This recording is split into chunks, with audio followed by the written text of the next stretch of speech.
오늘도 주님의 말씀을 통해 하나님 나라를 누리는 복이 있기를 주님의 이름으로 축원합니다. 신명기 26장은 이제 두 번째 설교의 마지막 장이라고 했지요. 그래서 이 마지막에 모세는 무엇을 언급하면서 결론을 내리고 있는지를 우리가 한번 생각해 보아야 하죠. 앞서서는 이제 하나님께서 주시는 땅에 들어가 거주하게 될 때, 차지하여 거주하게 될 때 만물을 하나님 앞에 드릴 것을 말하고 있습니다. 이 만물 첫 소산을 하나님 앞에 드리며 이 모든 하나님의 구원의 약속의 그 성취를 고백하게 했지요. 우리의 신앙이 중요한 건 바로 이 고백이에요. 하나님이 어떠한 분이신가를 우리가 고백하는 것, 이게 하나님을 찬양하는 것이고 하나님을 예배하는 거예요. 어떤 순서와 절차를 따라 드리는 예배가 아니라 정말 하나님이 어떤 분이고 어떤 일을 행하셨고 또 어떤 일을 이루셨고 또 어떤 일을 이루어 가실 것인가를 우리가 참되게 알고 고백하며 찬양하고 예배하는 것이 중요한 것이죠. 그리고 이제 오늘 본문에는 12절에 보면 셋째 해 곧 11조를 드리는 해에 내 모든 소산의 11조 내기를 마친 후에 말하고 있죠. 우리는 11조를 그냥 매년 소산의 10분의 1을 드리는 것으로만 생각하지만 또 거기에다가 하나님께서 추가적으로 제2의 11조를 명하신 게 있어요. 그래서 매년 11조를 드리지만 그 가운데 또 셋째 해, 그러니까 셋째 해마다, 그러니까 셋째 해 그리고 여섯째 해 그리고 일곱째 해는 무슨 해예요? 안식년이고 그 다음에 또 다시 셋째 해 그리고 여섯째 해 그리고 그 다음에 이제 안식년 그리고 또 셋째 해 그리고 여섯째 해마다 두 번째 제2의 11조를 드려요. 그러니까 11조를 드리고 남은 것에 또 11조를 하나님 앞에 드리게 했어요. 이 제2의 11조를 내서, 그러니까 11조를 드리는 해라는 건 11조를 드리는 해가 있고 또 안 드리는 해가 따로 있는 게 아니라 매년 11조를 드리고 그리고 나서 또 셋째 해와 여섯째 해는 또 다른 제2의 11조를 드린 거예요. 그래서 제2의 11조를 드리는 해에 내 모든 소산의 11조 내기를 마친 후에 그것을 레위인과 객과 고아와 과부에게 주어 내 성읍 안에서 먹고 배부르게 하라. 셋째 해, 여섯째 해 이 제2의 11조를 드리면 이것은 레위인, 객, 고아, 과부에게 주어서 그들이 먹게끔 한 거예요. 이 지금 레위인, 객, 고아, 과부는 어떤 사람들을 말합니까? 기업이 없는 자들이지요. 레위인에게는 기업을 아예 분배해 주지 않았고 그리고 객은 이제 그 외국에서 지금 이 나라에 온 타국인인 객도 있지만 자기의 기업을 빼앗겨서 객이 될 수밖에 없는, 그러니까 노숙자, 나그네가 될 수밖에 없는 그런 사람들. 그리고 고아, 부모가 없으니까 이제 자기가 물려받을 기업이 없는 자들이지요. 그리고 과부, 여인의 경우에는 기업을 분배해 주지 않아요.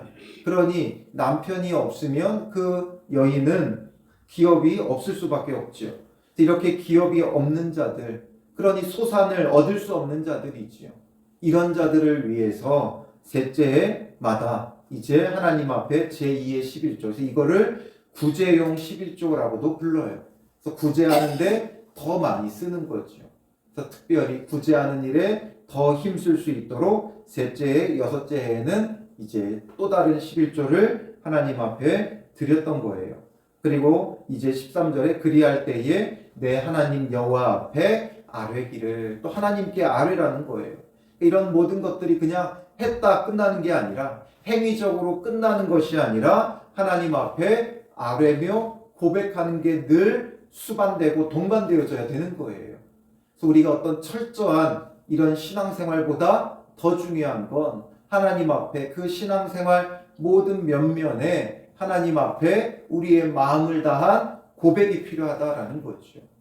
그리고 이제 어떻게 아뢰라고 말씀하고 있어요? 내가 성물을 내 집에서 내어 레위인과 객과 고아와 과부에게 주기를 주께서 내게 명령하신 명령대로 하였사오니 내가 주의 명령을 범하지도 아니하였고 잊지도 아니하였나이다. 주님의 명령을 그대로 행하였다라는 거죠. 범하지 않았고 잊지 않았다. 그만큼 철저히 주님의 말씀, 주님의 명령을 기억하며 순종하고 있다라는 거죠.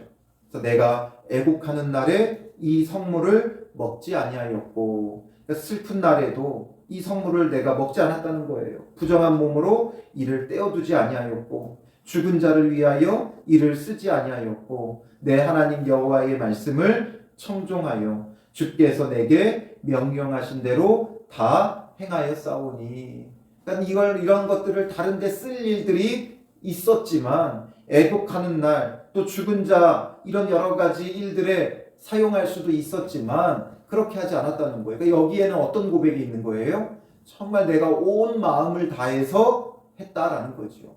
하나님 앞에 정말 내가 온 마음, 온 힘을 다해서 어떤 이유와 핑계를 대지 않고 정말 온전히 순종하는 믿음으로, 마음으로 주님의 명령을 따라 순종했습니다. 고백하는 거예요. 이렇게 고백할 수 있을 때는 정말 온 마음을 다해 순종할 때 가능한 거예요. 왜 다른 데 쓸 일이 없겠어요? 얼마든지 다른 데 쓸 수도 있지만 그렇게 하지 않고 하나님의 명령이기에 그 명령대로 행하였다라는 거죠. 그러니 원하건대 주의 거룩한 처소 하늘에서 보시고 주의 백성 이스라엘에게 복을 주시며 우리 조상들에게 맹세하여 우리에게 주신 적과 꿀이 흐르는 땅에 복을 내리소서 할지니라. 주님, 온 마음을 다해 주를 섬깁니다. 주님, 복을 주시옵소서. 주님 앞에 복을 간구하는 거죠. 하나님 앞에 복을 간구할 때는 내 마음에 원하는 대로 이거 해주세요, 저거 해주세요가 아니라 주님 앞에 온전한 순종이 있어야 되는 거죠. 주님, 온전히 순종합니다. 복을 주시옵소서. 우리가 원하는 세상적인 기준을 따라 복을 구하는 것이 아니라 하나님이 내리시는 그 은혜를 구하는 거죠. 복이라고 말은 하지만 이것을 더 정확하고 명확하게 표현하자면 은혜를 구하는 거죠. 우리가 11조 냈으니까 복 주세요. 하나님 앞에 당연하게 복을 구하는 것이 아니라 하나님 온 마음으로 순종합니다. 은혜를 주시옵소서. 우리는 온전히 주님의 은혜예요. 내가 이거에서 이거 받고 내가 저거에서 저거 받는 게 아니에요. 우리가 어떤 행위로서 열심히 했기에 복을 받을 당연한 이유가 있는 것이 아니라 주님 앞에 온전히 순종하기에 주님 은혜를 주시옵소서. 내 삶에 은혜를 베풀어 주시옵소서. 이렇게 주님의 은혜만을 간구해야 되는 거지요. 내가 한 것에 따라 대가를 지불받는 게 아니에요. 내가 무엇을 했다고 권리가 있는 게 아니에요. 예배 드렸다고 권리가 있는 것 아니고 11조 냈다고 권리가 있는 것 아니고 헌신했다고 권리가 있는 것 아니에요. 하나님의 은혜 때문에 우리가 행하는 거죠. 이걸 다 어디서 지켜 행하는 거라고요? 가나안 땅에 들어가 차지하고 거주하게 할 때에 그 가나안 땅을 차지하고 거주하는 것 자체가 전부 다 뭐예요? 하나님의 은혜죠. 그 은혜 속에서 그들이 추수하여 만물을 얻을 수 있는 건 무엇 때문이에요? 은혜 때문이죠.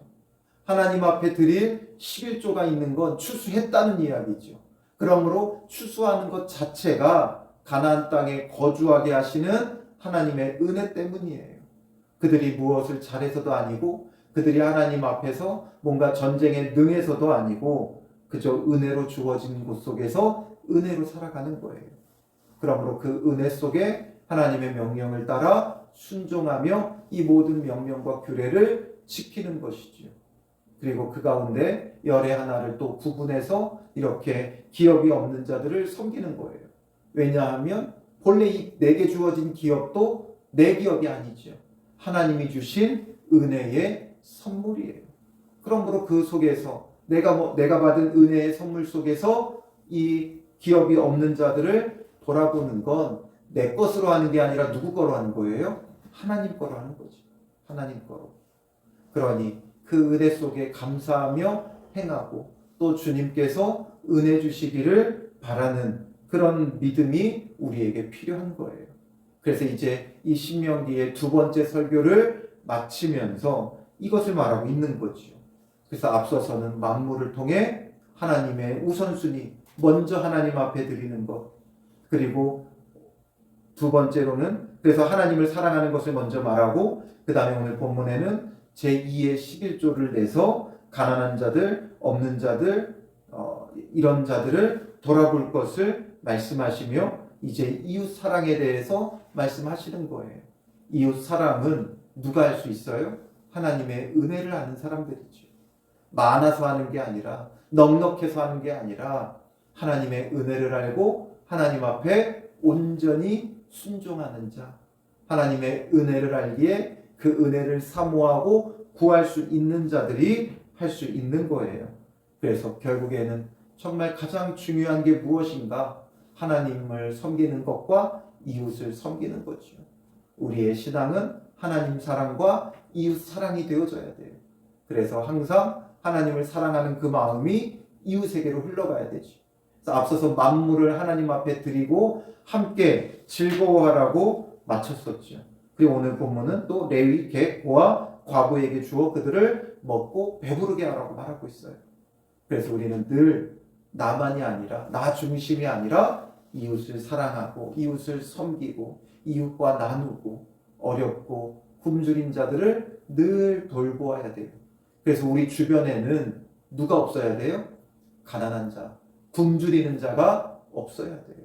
그래서 굶주리는 자가 없게 하는 것, 이게 믿음의 사람들의 삶이죠.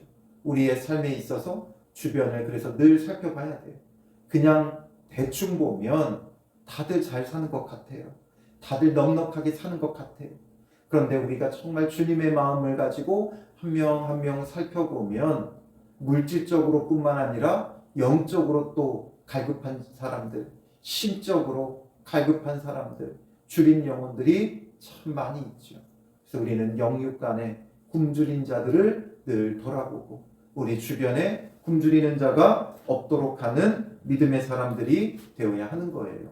그리고 이제 결론으로 16절부터 19절에 보면 오늘 내 하나님 여호와께서 이 규례와 법도를 행하라고 내게 명령하시나니 그런즉 너는 마음을 다하고 뜻을 다하여 지켜 행하라. 내가 오늘 여호와를 내 하나님으로 인정하고 그 도를 행하고 그 규례와 명령과 법도를 지키며 그의 소리를 들으리라 확언하였고, 그래서 너는 지켜 행하라는 거예요. 이제 이 쭉 하나님의 명령과 규례를 모세가 다시 한번 실제적으로 그들에게 적용하여 쭉 설명해 왔죠. 그러니 지켜 행하고 내가 오늘 여호와를 내 하나님으로 인정하라는 거예요. 하나님을 인정하는 것, 하나님 여호와를 하나님으로 인정하는 건 하나님의 명령에 온전히 순종하며 지켜 행하는 거죠. 우리가 하나님의 말씀을 순종하지 않으면 그건 뭐예요? 하나님을 인정하지 않고 하나님을 무시하고 멸시하는 거죠. 누가 내가 아무리 말해도 들어주지 않는다고 생각해 보세요. 그럼 얼마나 그게 내가 무시당하고 멸시당하는 거예요. 어제 저희 집사람이 굉장히 기분 상해 하더라고요. 그래서 왜 무슨 일 때문에 그러냐고 했더니 다이소에 갔는데 그 다이소 직원에게 뭐 물건을 하나 물어봤나 봐요. 그러니까 그 직원이 아주 무시하듯이 막 이렇게 대하는 태도로 대한 거예요. 그것만 당해도 우리가 얼마나 누군가가 내 말을 들어주지 않으면 얼마나 기분이 나빠요. 얼마나 그 무시당하는 마음이 상해요.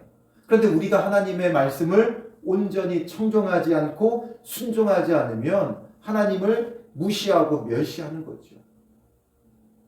직원이 고객을 존중하고 그 말을 잘 들어주고 그 말에 반응하고 행동해야 그게 바른 고객을 향한 직원의 태도지요. 그런데 우리는 그냥 고객과 직원의 관계가 아니라 하나님과 그 창조주와 피조물의 관계예요. 그런데 우리가 그 말을 듣지 않는다면 우리가 하나님을 완전히 무시하고 있고 멸시하고 있는 거예요. 겉에서는 하나님 예수님 하지만 그러나 그의 말씀에 온전히 순종하지 않는 건 완전히 주님을 무시하고 멸시하고 있고 하나님께 모멸감을 드리고 있는 거예요. 그러니 그 도를 행하고 그의 규례와 명령과 법도를 지키며 그의 소리를 들으리라 확언하는 자가 되어야 되는 거죠. 확언한다라는 건 약속한다 이것과 같은 말이에요. 언약하는 거예요. 하나님의 말씀을 지켜 행하겠다고 약속하는 거예요. 그리고 약속했으면 지켜야 되는 거죠. 그러면 여호와께서는 어떻게 하셔요? 18절에 내게 말씀하신 대로 오늘 너를 그의 보배로운 백성이 되게 하시고 그의 모든 명령을 지키라 확언하셨느니라. 그런즉 여호와께서 너를 그 지으신 모든 민족 위에 뛰어나게 하사 찬송과 명예와 영광을 삼으시고 그가 말씀하신 대로 너를 내 하나님 여호와의 성민이 되게 하시리라 말씀하죠. 확언하셨다는 거예요. 뭘 확언하셨어요? 그의 보배로운 백성이 되게 하시겠다고 확언하신 거예요. 우리가 주님 앞에 순종하면 우리는 주님의 보배로운 백성이 되는 거죠. 또 반대로 하나님께서 그의 보배로운 백성이 되도록 확언, 약속하셨기에 우리는 주님의 그 보배로운 백성으로서 온전히 주님 앞에 순종하며 그의 명령을 지켜 행해야 하는 거죠. 그래서 보배로운 백성이 되게 하시니까 모든 민족 위에 뛰어나게 하시고 찬송과 명예와 영광을 얻게 하신다라는 거죠. 그러니 이 모든 관계는 확언, 언약으로 이루어지는 거예요. 하나님과의 우리의 그 언약 속에서 예수 그리스도로 말미암는 그 언약 속에서 하나님께서 우리를 그의 보배로운 백성이 되게 하시고 그러니 우리는 그 보배로운 백성으로서 주의 명령을 지키겠다, 순종하겠다, 약속하고 확언하는 자 되어 온전히 순종하여 하나님을 인정하는 자, 하나님을 존중하는 자가 되어져야 하는 거죠. 말로만이 아닌 정말 하나님을 존중하고 무시하고 멸시하는 일이 없기 위해서는 오늘도 주님의 말씀에 온전히 순종해야 되는 거예요. 기업이 없는 자들을 돌아보라고 하셨듯이 오늘 그 명령을 따라 여러분 주변에 기업이 없는 자들, 정말 영적으로 육적으로 굶주린 영혼들을 돌아보고 살피고 하나님 앞에 온전히 순종하여 하나님을 인정하는 하루가 되어지기를 주님의 이름으로 축원합니다. 기도하겠습니다. 살아계신 아버지 하나님, 우리는 하나님을 주인이라고 왕이라고 고백은 하지만 우리 삶 속에서 주의 명령에 온전히 순종하지 않고 하나님을 무시하고 멸시하는 우리의 이 태도를 다시 한번 보게 됩니다.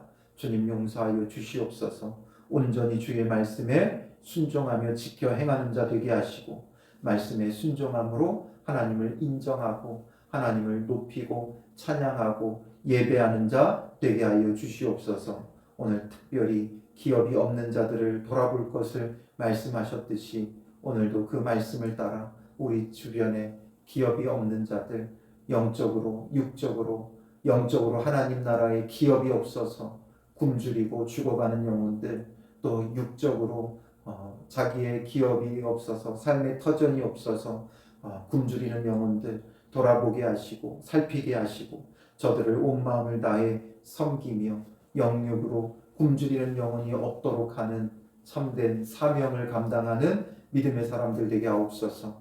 우리의 이 섬김을 통해 우리 주변에는 더 이상 굶주린 영혼들이 없게 하시고 하나님이 인정받고 하나님이 높임을 받는 삶이 되게 하여 주시옵소서. 오늘도 힘써 주 앞에 순종하는 믿음의 사람들 되게 하여 주실 줄 믿사오며 예수님의 이름으로 기도합니다. 아멘.